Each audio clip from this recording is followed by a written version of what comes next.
Hey guys, so today is another re-release of a section of the very long follow-up video I did a couple years back. This one is related to the video essay called Nonprophet, as well as its original follow-up, in which I discuss the psychic Richard Malkin and whether or not he was a fraud, and if he was a fraud, how he would have known the things that he seemed to know, and who would have put him up to that, and why. In response to that video and its follow-up, a user named Rochelle23 had commented about the possibility that Ben and the others may have been behind getting Claire to the island by way of what Richard Malkin tells her. And so I will now go ahead and edit in that section of video, starting with me reading off Rochelle's comment. We agree that he acts partly according to someone's directives, and in my opinion, it's not Abaddon, but the others. We know that the issue that most interests Ben is the mortality of pregnant women on the island. To complete the research, Juliet needs a woman who didn't get pregnant on the island. There are a few elements to take into consideration. You didn't mention Charlotte Malkin's resurrection in your video, and in my opinion, this scene is not there by chance. This event is too similar to Saeed's resurrection. Both Charlotte and Saeed die by drowning and then mysteriously come back to life. The common element would be the water of the spring. I think the others, I'm not sure who, maybe Ben through Richard, promised Malkin to save his daughter, who was between life and death, in exchange for taking Claire to the island, since he had influence over this girl. Ben knew that there was a pregnant woman on the plane. Ben sends Ethan among the passengers. Why him? Why endanger their only surgeon? Because he could take care of the pregnant woman.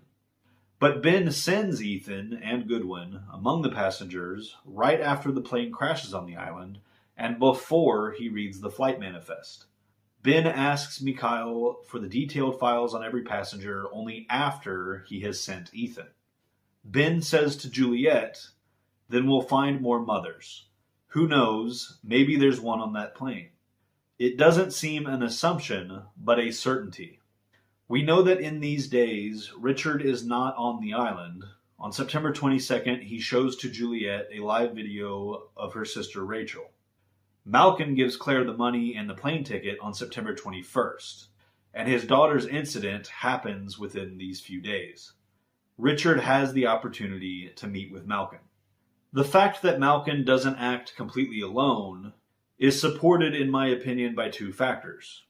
One, the money he gives to Claire, $6,000 plus the money for the plane ticket.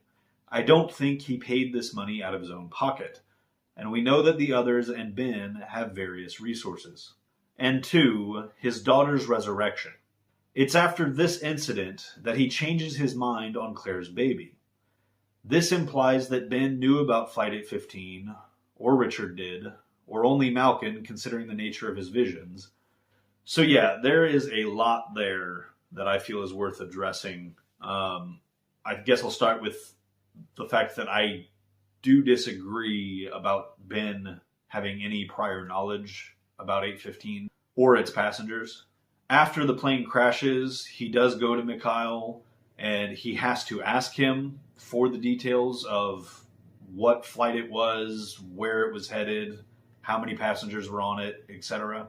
While I do agree it is plausible that Ben's off-island resources could have somehow caused 815 to lose communication, it's much less obvious that he could have somehow predicted that the pilot would change course in such a way that would lead them to the island. Not to mention, he would have no way of predicting what would happen between Desmond and Kelvin, which would cause the electromagnetic incident that allowed 815 to cross through the barrier and crash on the island. Let alone that this would happen at the exact moment that 815 came into the island's proximity. But even if we were to assume that Ben could have predicted all of this somehow, I actually think there's a much better argument against this idea, and that is Ben's vast off-island resources themselves. If Ben was so desperate to get a pregnant woman that conceived her child off-island for Juliet's research, there's no reason he couldn't have Richard, who was off-island at this time, recruit various pregnant women. They have the resources to pay these women to manipulate them the way we see Juliet manipulated, or they could just abduct them the way that they seem to have abducted Anthony Cooper, Locke's father. Really, they have plenty of options that make far more sense, to me at least, than finding a psychic that has some kind of relationship with a pregnant woman, that also is going to be in need of their sacred spring water, which they seem pretty protective about, by the way, so that said psychic can then, hopefully, redirect this pregnant woman that he's already been harassing for several months into boarding a plane Ben will go out of his way to crash, specifically to get this one pregnant woman, who hopefully will survive this crash along with her baby. And let's not forget that the crash of 815 causes way more problems for Ben than it does opportunities. Their arrival results in the deaths of a lot of his people, including pretty much all of his on-island supporters. It also leads to the freighter finding the island, and all of this leads to his ultimate loss of power. And even before all of that, Ben obviously views these newcomers as potential threats to the island. And so I do not think that he would intentionally bring these people to the island, especially not when he has far more practical, cheaper, and just easier ways to bring multiple pregnant women to the island. Now, I do agree that Ethan was likely chosen to infiltrate the 815ers because of his medical expertise. I have no doubt that when Ben saw the plane crash, it did occur to him in that moment that there could be pregnant women on the plane. And therefore, Ethan was a great candidate to be sent in as a spy. We see that he was giving Claire injections and taking blood samples before he is ultimately revealed. Ethan seems to be one of the few others that would have been qualified to do this. Not to mention one of the few that would be qualified to determine which women are pregnant, assuming they aren't as late term as Claire obviously is.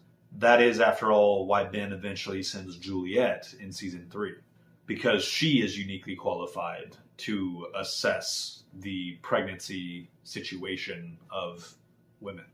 So yes, I do think that that is part of his motivation in sending Ethan out to infiltrate them. But I think there are several reasons it's prudent for him to have spies in these different camps. It is a good opportunity to scout for pregnant women, but also these outsiders, like I said before, could pose a serious threat to the island itself and this community. And so it's absolutely a good strategic move to gather as much information on these people as possible.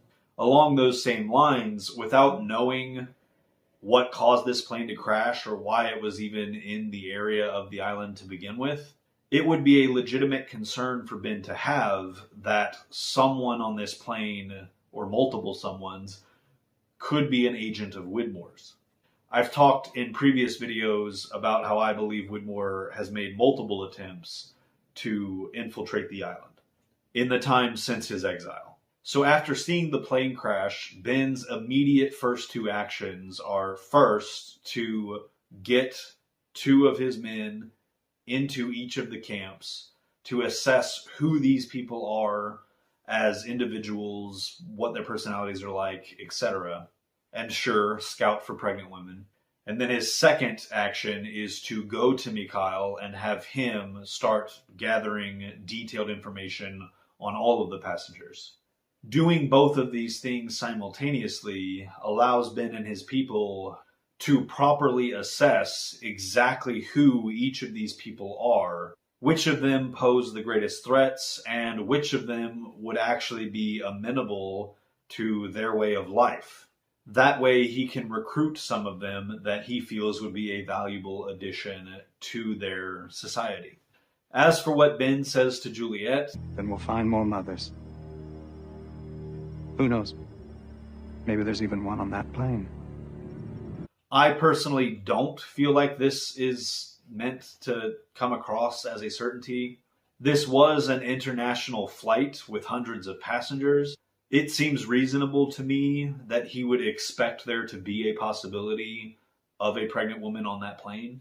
Now, the last part of what Rochelle says that I really want to address is related to Charlotte Malkin's resurrection. Rochelle points out that I didn't mention that in my video, and that she doesn't feel like that scene is there by chance. The reason I didn't include it in my video is because I don't feel like it is relevant to what Malkin was doing with Claire.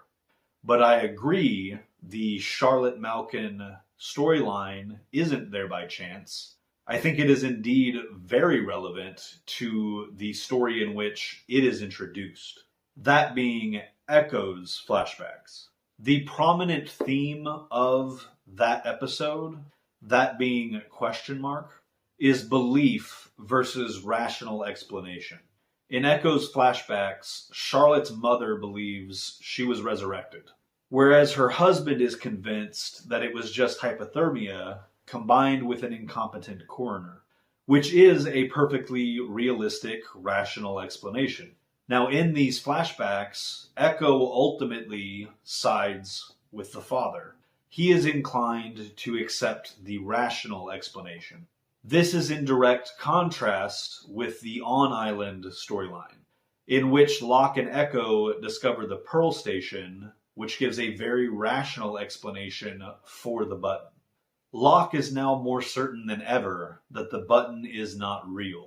And that is because he has very solid real-world evidence telling him that it is not. Echo, on the other hand, argues that they don't press the button because they were told to, but because they believe they are meant to. Echo has gone from a man of reason to a man of faith. And that is what Charlotte Malkin's storyline is meant to illustrate, in my opinion. Now, as for the idea that Ben or the others or anyone really used Charlotte Malkin's situation to get the psychic to manipulate Claire in this way, Lithologica02 actually left a comment on the follow-up to that theory and explanation video, where they make a pretty good point that I hadn't even really thought to mention. They said, another problem with the Jacob gave Richard a vision in exchange for helping Charlotte theory is that the timeline doesn't match up. Claire was in her first trimester when Richard originally met with Claire, and his daughter wouldn't drown until Claire's third trimester, assuming her drowning and resurrection happened just a few days before Echo went to investigate, which was just a few days before Flight 815 crashed on the island. Granted, Jacob could know the future and offer to give Richard true sight in exchange for helping him in the future, but if he was really a con artist who didn't believe in psychic powers, then it's unlikely Jacob could have easily convinced him that something was going to happen to Charlotte. So yeah, the great point there is that the idea that Charlotte was saved in exchange for Malkin manipulating Claire is that Charlotte's incident seems to have happened long after Malkin's relationship with Claire began. And therefore, the interpretation that he only puts her on Flight 815 because somebody else put him up to it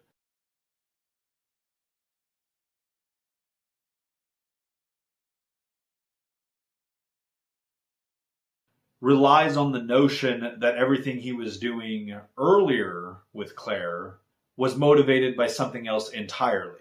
And in my opinion, that is just way too complicated and borderline nonsensical, because then you have to have two separate explanations for Malkin's behavior. Instead of him being put up to all of it by one person, he now has to have a separate motive for why he was originally telling Claire that she has to raise the baby herself. Whereas the Matthew Abaddon explanation that I detailed explains the whole of Malkin's actions, with Abaddon paying him to execute this longer con of Claire. Something someone that makes their living as a fraudulent psychic would no doubt be open to doing, especially if they were being paid a great amount of money.